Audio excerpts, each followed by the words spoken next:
খুব বেশি দিন আগের কথা নয়, করোনা মহামারীর সেই দুঃসময় যখন অনেক ব্যবসায়ী গুটিয়ে যাচ্ছিল, তখন পড়াশোনা শেষ করা মিতু বেকার বসে না থেকে উদ্যোগ নেন স্বাবলম্বী হওয়ার।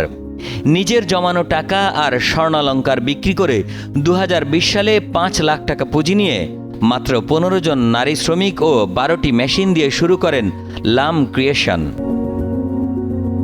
কোভিডের সময় তখন আমরা চিন্তা করি যে সবাই তখন ঘরে বসে, তো তখন আমরা চিন্তা করি যে কিছু করার জন্য।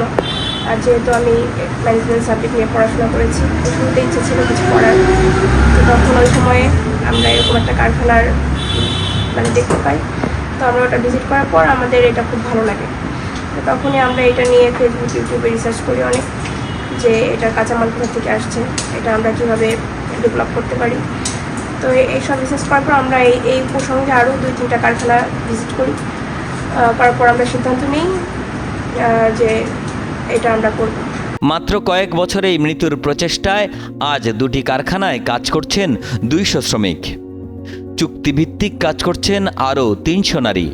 রাজবাড়িতে রয়েছে তার একটি শাখা। একদিন পর পর 1 ট্রাক পণ্য যায় দেশ বিদেশের বিভিন্ন বাজারে। প্রতি মাসে পণ্য রপ্তানি হচ্ছে 35 থেকে 40 লাখ টাকার। আমার মূলধন বলতে নিজের কিছু জমানো টাকা এবং কিছু গহনা এবং নিজের হাজবেন্ডের থেকেও কিছু অর্থ সহযোগিতা নিয়ে আমি এই কারখানাটা শুরু করি। তখন আমার মেশিন সংখ্যা ছিল মাত্র 12টি এবং আমার শ্রমিক সংখ্যা ছিল 15-16 জনের মতো। এদেরকে নিয়েই আমার প্রথম যাত্রা শুরু হয়। আজ আমার 80টি মেশিন এবং আমার শ্রমিক সংখ্যা 200 জনের মতো। মিতুর কারখানায় প্রায় অর্ধ শতাধিক ক্যাটাগরির পণ্য তৈরি করা হয়। নোয়াখালী, ভোলা থেকে আসে কাঁচামাল আর ঢাকা থেকে সুতা। মিতুর কারখানায় সুযোগ হয়েছে অনেকের কর্মসংস্থানের।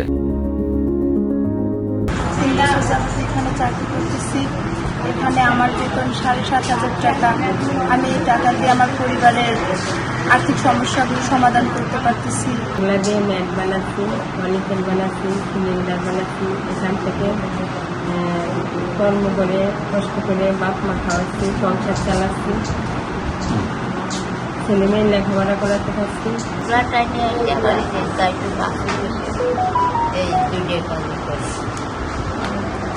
খরচ দেওয়া লাগলি খাই, ভাঙলি লাগলি খাই, তারপরে নাতি নাতকুর আছে তাদের দেই। উদ্যোক্তা মিটু পাট ও প্রাকৃতিক আঁশের পরিবেশ বান্ধব হস্তশিল্প তৈরি করে ইউরোপে রপ্তানি করছেন। ফরিদপুরের উদ্যোক্তা মিতু সম্প্রতি বাংলাদেশ ব্যাংক থেকে নারী উদ্যোক্তা সম্মাননা পেয়েছেন। আগামী দিনে নিজেই সরাসরি রপ্তানি করতে চান তার তৈরি করা এসব পণ্য। মেইন পণ্য যেটা হুগলা, সেটা আমরা নোয়াখালী ভোলা থেকে সংগ্রহ করি এবং ঢাকা সদরঘাট থেকে সুইং সুতা, পার্সপত্র, মেশিনারিজ পার্সপত্র এগুলো আমরা সংগ্রহ করি। বাংলাদেশ ব্যাংক থেকে আমি নতুন যে একটা সম্মাননা পেয়েছি, এটা আমার জীবনের প্রথম সম্মাননা অর্জন। সারা বাংলাদেশে 6 জনকে বাংলাদেশ ব্যাংক এরকম নারী উদ্যোক্তাদের সম্মাননা দিয়েছেন, তার মধ্যে আমিও একজন। এজন্য আমি নিজেকে গর্বিত অনুভব করি। এটি পাওয়ার জন্য আমার কাজের অগ্রগতি আরও বাড়বে আলহামদুলিল্লাহ, এবং আমি সামনের দিকে আরও এগিয়ে যাব। স্বপ্ন হচ্ছে এই কারখানাকে অনেক বড় করার, যেখানে একসঙ্গে হাজার হাজার শ্রমিক কাজ করতে পারে।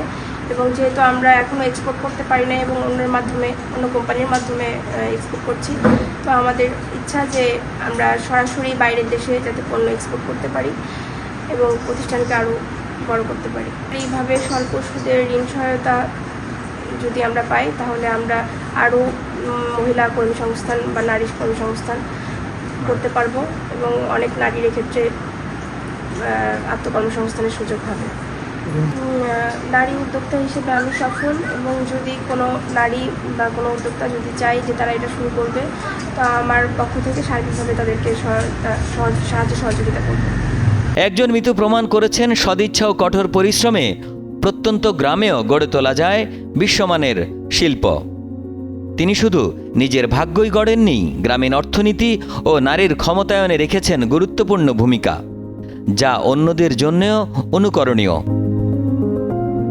ফরিদপুর থেকে নূর ইসলামের পাঠানো তথ্যচিত্রে ডেস্ক রিপোর্ট, কালের কণ্ঠ।